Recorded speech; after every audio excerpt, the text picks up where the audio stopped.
questo Calcio Napoli 24?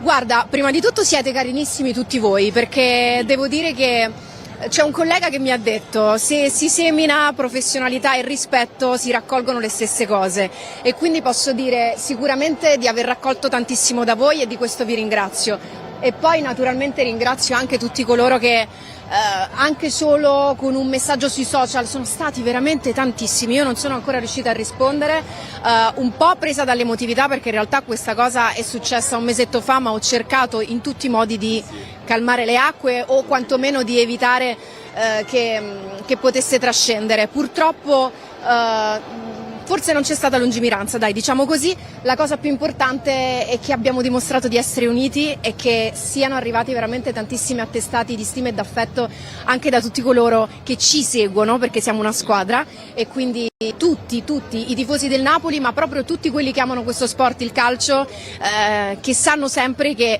quando si agisce sempre, comunque almeno si prova ad agire nel giusto. L'importante è che nel momento opportuno si sappia avere un abbraccio, anche se virtuale, quindi veramente grazie a tutti. Io dico una cosa, la vita è un boomerang, quello che dai, quello ti torna. Probabilmente tu sei la dimostrazione, alla luce di tutto questo che è successo l'altro nel giorno della festa delle donne, ma va bene, ti è tornato tutto questo affetto perché probabilmente hai dato professionalità, affetto e rispetto, quindi, come dire, se la mia teoria è giusta, ha un senso tutto questo. Grazie mille. Grazie a voi, è la cosa che mi rende più fiera, veramente, anche la vostra stima e il vostro affetto, quindi grazie ancora. Grazie a te.